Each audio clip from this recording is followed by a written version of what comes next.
गांव में सोमू नाम का एक किसान अपनी पत्नी मालती और पुत्री राधा के साथ रहा करता था। सोमू बेहद गरीब था। एक दिन उसकी पत्नी मालती बोली, मेरी समझ में नहीं आता कि हमारी गरीबी के दिन कब खत्म होंगे। अब चिंता मत करो आरती, जब अच्छे दिन नहीं रहे तो ये बुरे दिन भी नहीं रहेंगे।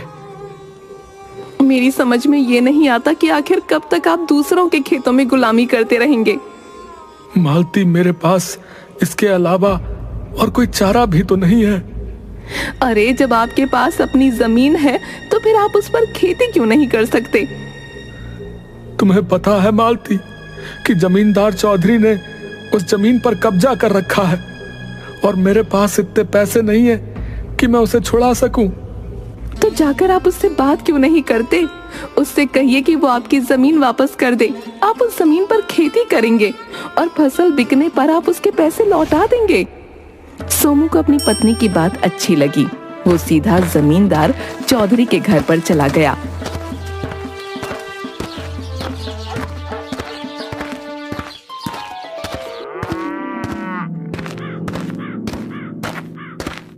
क्या बात है सोमू, क्या मेरे पैसों का इंतजाम हो गया है जो तुम मेरे घर पर आ गए?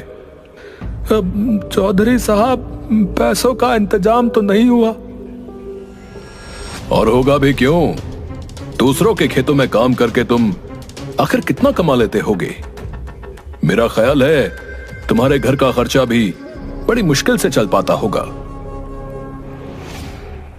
चौधरी साहब, जब आप सब कुछ जानते ही हैं तो फिर आप मेरी मदद क्यों नहीं करते? तुम्हारी ही मदद की थी ना मैंने, तुम्हें पैसे देकर, मगर तुमने ब्याज चुकाना तो बहुत दूर की बात है, तुम तो मूल तक नहीं दे पाए। अब आप मुझे मेरी जमीन वापस कर दीजिए चौधरी साहब। मैं अपनी जमीन पर खेती करूंगा और फसल बिकने पर आपकी पाई पाई चुका दूंगा। तुम्हें मैं क्या मूर्ख दिखता हूं, हैं? जब तक मुझे मेरे पैसे वापस नहीं मिल जाते तब तक मैं तुम्हें तुम्हारी जमीन वापस नहीं लौटा सकता। अब तुम जा सकते हो यहां से। सोमू उदास होकर जमींदार के घर से बाहर निकल आया और अपने घर की ओर जाने लगा कि तभी बाजार में उसे गांव का मुखिया मिल गया।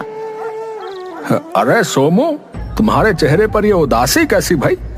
और आज तुम मेरे खेत पर काम पर भी नहीं आए। सब कुछ सही तो है ना? अब आपको क्या बताऊं मुखिया जी, जमींदार चौधरी से अपनी जमीन वापस मांगने गया था, मगर उसने टका सा जवाब देकर मुझे वापस कर दिया। क्या तुमने उसके पैसे लौटा दिए?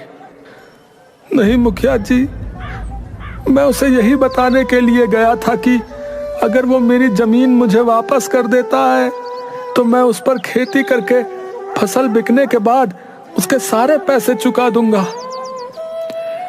सोमो, तुम जानते हो कि जब तक जमींदार को तुम उसके पैसे नहीं दोगे तब तक वो तुम्हारी जमीन नहीं लौटाएगा भाई।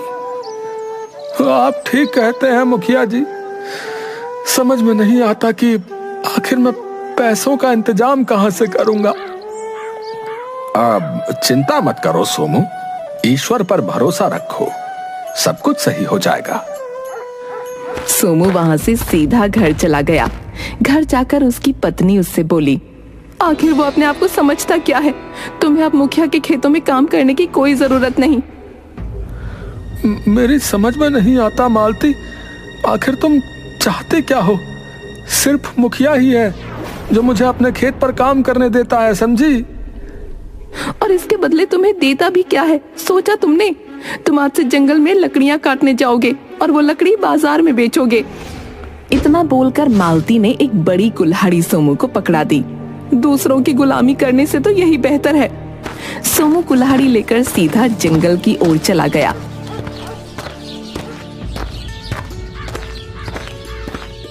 और एक सूखे पेड़ के पास जाकर लकड़ियां काटने लगा कि तभी उसके कानों में एक आवाज टकराई।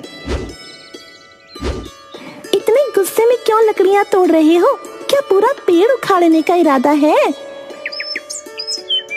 आवाज सुनकर सोमू पूरी तरह से चौंक गया और इधर उधर देखने लगा। तभी उसके कानों में फिर से आवाज टकराई। अरे इधर उधर क्या देख रहे हो? जरा अपने सामने पेड़ के ऊपर देखो, मैं हूँ। सोमू ने जैसे ही पेड़ के ऊपर देखा तो उसे एक सुंदर रंग बिरंगी बड़ी सी चिड़िया नजर आई।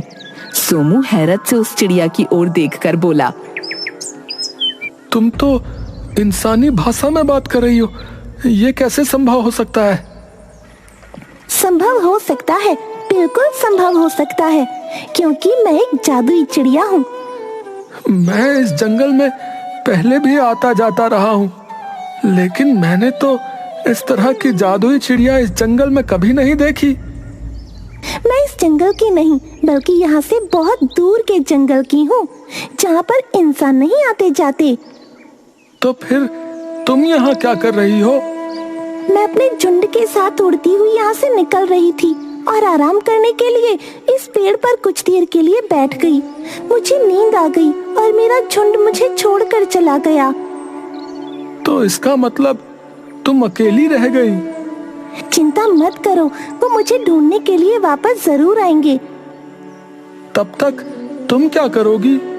तुम मुझसे दोस्ती कर लो और मुझे अपने घर ले चलो। तुम मेरा ख्याल रखो, बदले में मैं तुम्हारा ख्याल रखूंगी। और वो कैसे? पहले मुझे अपने घर तो ले चलो। इतना कहकर भी चिड़िया उड़ते हुए सोमू के कंधे पर बैठ गई। सोमू उस चिड़िया को लेकर सीधे अपने घर चला गया।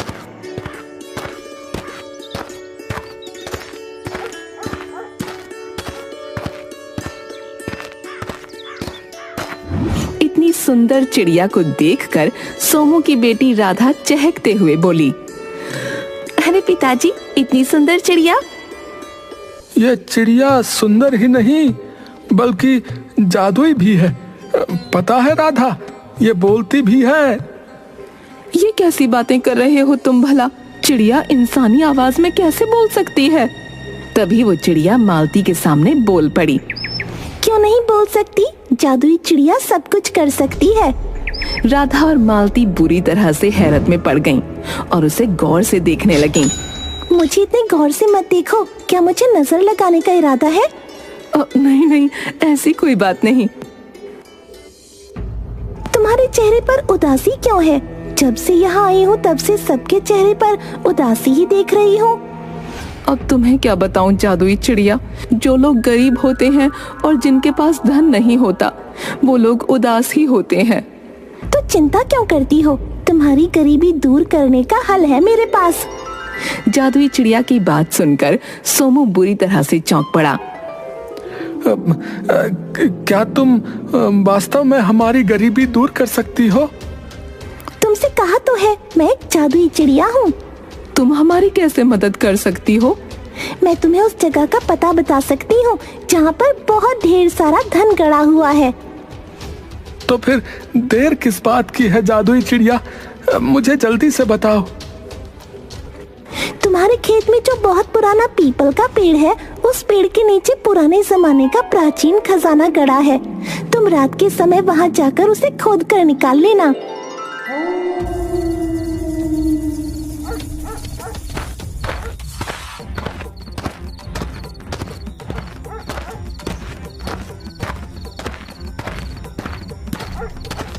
सोमू उसी रात अपने खेत की जमीन से सारा धन खोदकर निकाल लाया।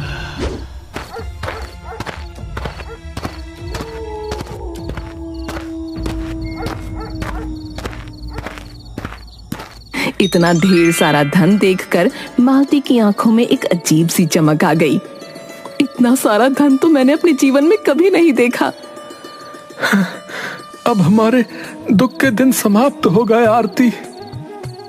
तभी वो जादुई चिड़िया सोमू के कंधे पर बैठकर बोली, अब तुम इस धन से अपनी गरीबी दूर कर सकते हो।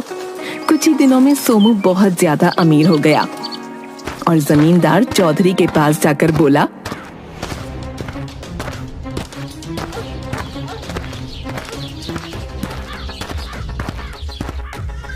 चौधरी साहब, ये लीजिए अपने पैसे और मेरी जमीन मुझे वापस कर दीजिए।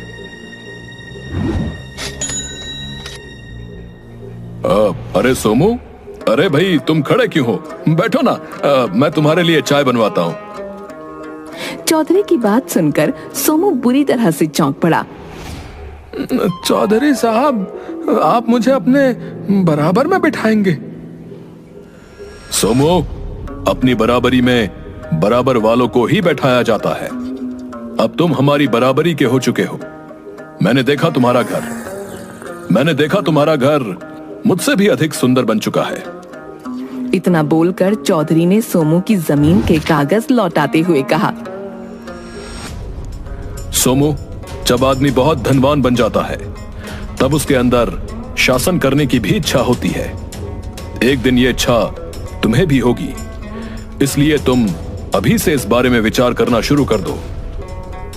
सोमू खुशी खुशी अपनी जमीन के कागज लेकर अपने घर आकर अपनी पत्नी से बोला।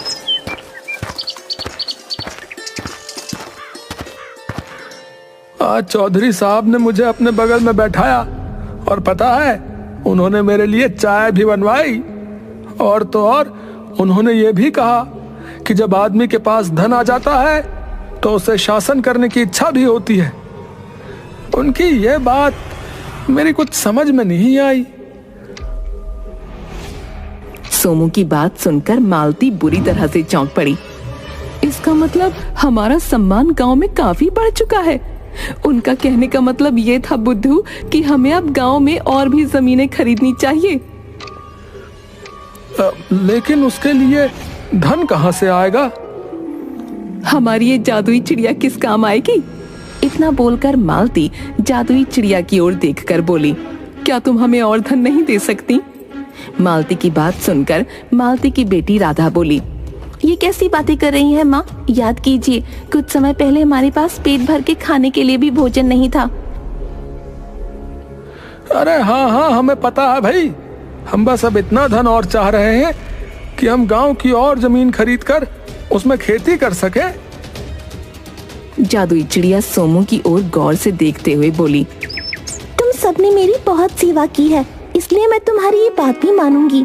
इस गांव के मुखिया के खेत के आगे जो जंगल है, वहाँ पर एक सफेद वृक्ष है। उस सफेद वृक्ष के नीचे एक राजा का बहुत पुराना सोने और चांदी का बक्सा रखा है, तुम उसे निकाल लो। सोमू उसी समय उस सफेद वृक्ष के पास गया।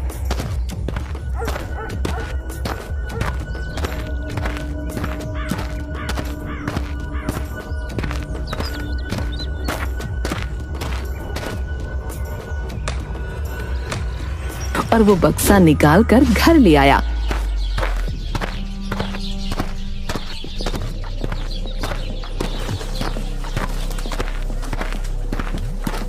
इतना सारा सोना देखकर मालती की आंखें चमकने लगीं। ये तो बहुत सारा सोना और चांदी है, इसे बेचकर तो हम पूरा गांव खरीद सकते हैं। हाँ मालती, और हम ऐसा ही करेंगे। हाँ। सोमू अगले दिन उस सारे सोने को शहर में बेच आया और उसने गांव के बहुत से लोगों की खेती मुंह मांगी कीमत पर और जबरदस्ती खरीदने लगा। एक दिन सोमू मुखिया के पास जाकर बोला, मैं तुम्हारी जो है जमीन खरीदना चाहता हूँ मुखिया। अब सोमू, मैं जानता हूँ तुम बहुत धनवान हो चुके हो, लेकिन ये जमीन मेरे पुरखों की है भाई, मैं इसे नहीं बेच सकता। मैं तुम्हारी जमीन की मुंह मांगी कीमत दे सकता हूँ। अब मैं तब भी नहीं बेचूंगा भाई। मुखिया की बात सुनकर सोमू को अब क्रोध आने लगा। तभी वहाँ पर चौधरी आ गया और सोमू की ओर देखकर बोला, सोमू, जब सीधी उंगली से घी नहीं निकलता तब उंगली टेढ़ी करनी चाहिए। मैं आपकी बात का मतलब नहीं समझा। सोमू, मेरे बगल में खड़े हुए मेरे साथी भीमा को देख रहे हो? तुम्हें भी अब अपने ऐसे ही लंबे चौड़े जवानों की फौज इकट्ठी कर लेनी चाहिए, तुम्हारे काम आएगी। मैं आपकी बात का मतलब समझ गया चौधरी साहब। अरे सोमू, साहब लगाकर क्यों मुझे अपमानित कर रहे हो भाई? सिर्फ मुझे चौधरी कहो, अब हम दोनों दोस्त हैं। सोमू मुखिया की ओर देखकर बोला, मुखिया, कल अपनी जमीन के कागज तैयार रखना भाई। अगर तुमने सीधी तरह से मुझे अपनी जमीन नहीं दी तो फिर मत भूलो कि चौधरी अब मेरा दोस्त है। मैं तुम्हारी जमीन छीन भी सकता हूँ। इतना कहकर सोमू वहां से चला गया और मुखिया भी मुंह लटकाकर चला गया। चौधरी का साथी भीमा चौधरी की ओर देखकर बोला, मेरी कुछ समझ में नहीं आ रहा चौधरी साहब, आखिर आप सोमू की तरफ कैसे हो गए?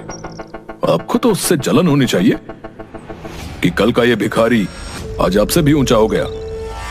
तुम्हें क्या लगता है भीमा, क्या मेरे कलेजे में सांप नहीं लौटता? तो फिर इसका कोई उपाय कीजिए। उपाय कर दिया है भीमा।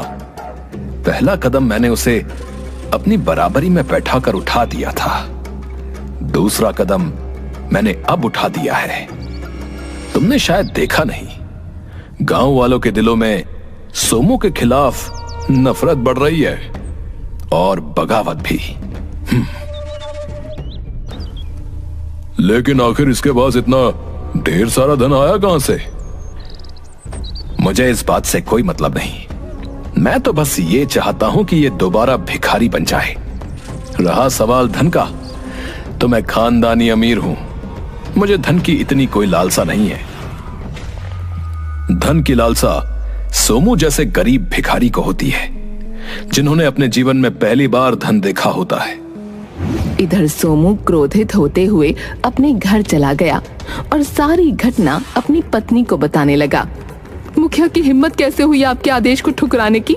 और आपको चौधरी के आदमियों की मदद लेने की भी कोई आवश्यकता नहीं, हमारे पास जादुई चिड़िया है। अब लेकिन वो कहीं नजर नहीं आ रही।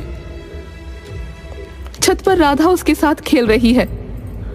चलो उस जादुई चिड़िया के पास जाकर अब उससे कुछ ऐसा मांगते हैं कि जिससे सारे गांव के लोग सिर्फ हमारी ही बात माने। चलो। सोमू अपनी पत्नी के साथ छत पर आ गया। वो जादुई चिड़िया से कुछ कहने ही वाला था कि तभी जादुई चिड़िया सोमू की ओर देखकर बोली, मैं जानती हूँ अब तुम मुझसे धन नहीं बल्कि कुछ और मांगना चाह रहे हो। तुम्हें कैसे पता? क्योंकि मैं एक जादुई चिड़िया हूँ। तुम चाहती हो कि मुखिया खुशी खुशी अपनी जमीन तुम्हारे हवाले कर दे। जादुई चिड़िया की बात सुनकर राधा क्रोधित होते हुए अपने पिता की ओर देखते हुए बोली, पिताजी आप ऐसा सोच भी कैसे सकते हैं? बुरे वक्त में मुखिया चाचा ने हम सबकी मदद की थी। तुम बीच में मत बोलो बेटी, तुम्हें शायद अभी अंदाजा नहीं है कि जब व्यक्ति अमीर हो जाता है तो वो ये बात बिल्कुल भी बर्दाश्त नहीं करता कि कोई उसकी बात न माने, समझी? तो फिर इस तरह से तो चौधरी ने कुछ समय पहले जो आपकी जमीन पर कब्जा किया था वो भी सही था। हाँ वो सही था, उस वक्त हमारी समझ में नहीं आया, लेकिन अब हम चौधरी को समझ गए हैं। और मत भूलो राधा, अब चौधरी तुम्हारे पिताजी का दोस्त है। चौधरी आपका दोस्त नहीं बल्कि आपका दुश्मन है। उसने आपके दिमाग में लालच का बीज कब बो दिया आपको भी पता नहीं चला पिताजी। और सच तो ये है कि आप दोनों दौलत को देखकर लालच में अंधे हो चुके हो। शायद इसीलिए आप दोनों को भगवान ने गरीब बनाया था। राधा ने इतना कहा ही था कि तभी रंग बिरंगी चिड़ियों का झुंड उड़ता हुआ छत की ओर मंडराने लगा। जादुई चिड़िया राधा की ओर देखकर बोली, मेरे साथी मुझे लेने के लिए आ चुके हैं राधा। अब मैं कोई आखिरी इच्छा ही पूरी कर सकती हूँ। अब तक मैंने तुम्हारे माता पिता की इच्छाओं को पूरा किया। मैं चाहती हूँ कि अब तुम कोई इच्छा करो जिसे मैं पूरा करूँ। मैं चाहती हूँ कि हम सब फिर से गरीब हो जाएं। हमारे पास बस इतना धन और इतनी जमीन हो कि जिस पर मेहनत से खेती करके 2 वक्त की रोटी कमाई जा सके।